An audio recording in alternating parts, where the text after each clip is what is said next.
সুযোগ সুবিধা বঞ্চিত রেখে আজকে আমাদেরকে সংগ্রামী উপস্থিতি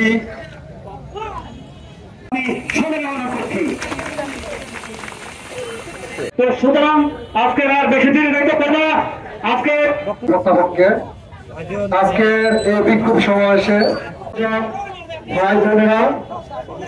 তাদেরকে আমার বিভিন্ন উপজেলা থেকে ইলেকট্রিক মিডিয়া আজকে আমরা রাজপথে এসেছি শুধুমাত্র একটি পার্বত্য চট্টগ্রামের যে পার্বত্য মন্ত্রণালয় রয়েছে আপনারা জানেন চট্টগ্রামে আমাদের ভান্ন ধর্ম গোষ্ঠীদের উপর যে বৈষম্য জীবনযাপন এসেছি আজকের বৈষম্যের কারণে আজকে আন্দোলনের